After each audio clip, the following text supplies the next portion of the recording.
Welcome to This Explainer. Today, we are officially bridging the gap. We are taking what we learned in our Week 1 focus on Egypt and connecting it directly with our Week 2 deep dive into Mesopotamia. We're totally dismantling that old, siloed view of the ancient world to uncover a deeply, incredibly interconnected Bronze Age network. The creation myth, the Great Flood, the dying god who rises from the dead, the underworld journey, the judgment of souls. All of these appear in both ancient Egyptian and Mesopotamian mythology, often with the same structure, the same symbols, and sometimes the same words. Tonight, we ask, why? Before we dive into the theories, let me hit you with 3 rapid-fire archaeological facts that prove these ancient civilizations were absolutely part of a communicating, globalized network. First, we've found distinctly Mesopotamian cylinder seals buried deep within early Egyptian tombs. Second, lapis lazuli, a brilliant blue stone, was traded all the way from the remote mountains of Afghanistan straight to the Nile. And third, the massive Uruk expansion out of Mesopotamia extended its cultural and economic fingers into the Levant and directly influenced early Egypt.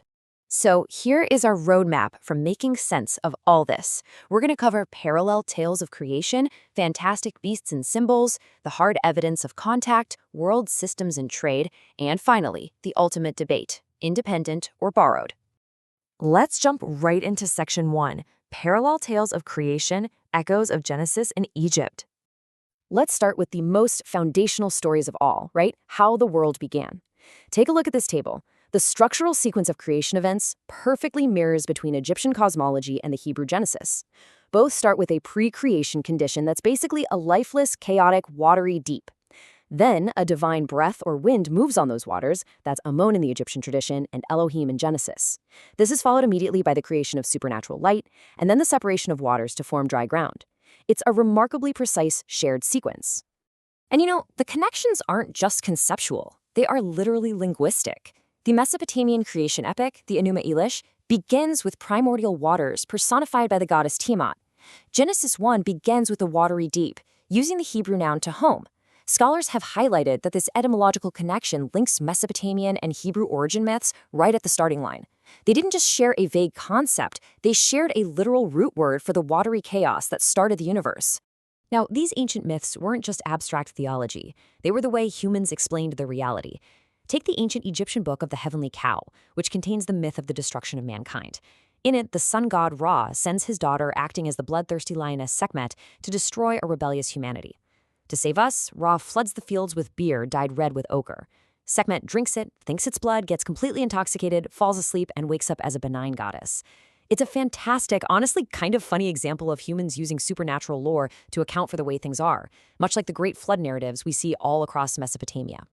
All right, moving on to Section 2, Fantastic Beasts and Symbols, the shared visual language of the Bronze Age. Notice the Master of the Beast motif here. It's a very specific visual of a man clutching 2 serpents or felines. What's fascinating about this is that this imagery originated in 5th millennium Mesopotamia. But centuries later, it suddenly appears painted on the brick walls of an elite tomb in Egyptian Hierakonpolis. The early Egyptian elites actually adopted this Uruk mythological theme of a hero mastering beasts to display their own earthly power and dominance. And the shared visual language gets even more specific when you look at magical knives found in Egypt. They feature creatures like the griffin and a baboon carrying the Wedjot eye, which represents the moon and is linked to the god Thoth. Scholars still debate the origins of the griffin, but many point directly to Iranian and Mesopotamian seals that predate the Egyptian versions. It's like these neighboring cultures were looking over each other's shoulders, sharing protective magic and royal iconography like it was open source code. Which brings us to Section 3, Hard Evidence of Contact, Following the Physical Artifacts. Let's trace the staggering route of lapis lazuli. This stunning blue stone was mined exclusively in the Badakhshan province of modern-day Afghanistan. From there, it reached Mesopotamia by around 4000 BC. But it didn't stop there. It was traded thousands of miles across overland routes to eventually reach Egypt, where it became highly valued for amulets symbolizing resurrection. Think about that for a second. A stone from the mountains of Afghanistan resting on the chest of an Egyptian pharaoh. That is ancient globalization at its finest. And the crazy thing is, because Egypt has absolutely zero geological sources of lapis lazuli within its borders, the stone's presence in Egyptian tombs is incontrovertible. hard proof of overland trade linking Asia and Africa. The sheer distance, the complex logistics, and the cultural exchange required for this to happen is just staggering. So let's look at the big picture in Section 4, World Systems and Trade, the macroeconomic view of antiquity. We can start to understand how this massive network operated through a framework called world systems analysis. At its core, this is a macro-theoretical lens that looks at long-term interconnectivity. Instead of looking at isolated nations, it categorizes regions into cores, the powerful, highly developed centers, and peripheries, the areas supplying raw materials. It basically frames the Bronze Age as a dynamic, trading world economy, where expanding core empires desperately needed resources from distant lands.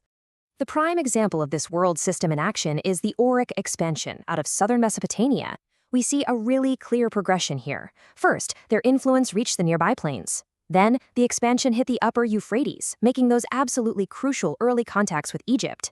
Finally, we see complete Orochian cultural predominance and the establishment of actual colonial enclaves in foreign territories, all just to secure trade routes for rare materials like copper and lapis lazuli. It was a creeping, steady expansion of influence, marching right toward the Nile. Now, this relative chronology chart aligns the archaeological layers of both regions beautifully. It shows how Orochian artifacts like distinctive pottery and seals perfectly line up with specific Egyptian eras, right around 3500 BC. This isn't guesswork anymore. This chart maps the precise chronological moment these two immense cultural spheres physically collided and began exchanging goods and ideas. Look at the glyptic art here, the intricate carvings on these cylinder seals and the impressions they leave. These Mesopotamian seals didn't just arrive in Egypt as pretty jewelry. They were actually adopted by early Egyptian kings to totally revolutionize their own administration. They recognized the utility of this Mesopotamian technology for tracking goods and stamping authority, and they completely localized it for use in the Nile Valley. So the crucial takeaway here is this. Egypt didn't just borrow a little art or mythology here and there. They literally imported Mesopotamian bureaucracy. As the early Egyptian elites consolidated their power, they adapted Orochian record-keeping systems. They started using numerical notation on ivory labels to identify goods, and they used those cylinder seals to track tributes. This imported technology literally gave the nascent Egyptian state the administrative power it needed to manage its newly unified empire. And that leads us perfectly into Section 5, Independent or Borrowed, the ultimate debate.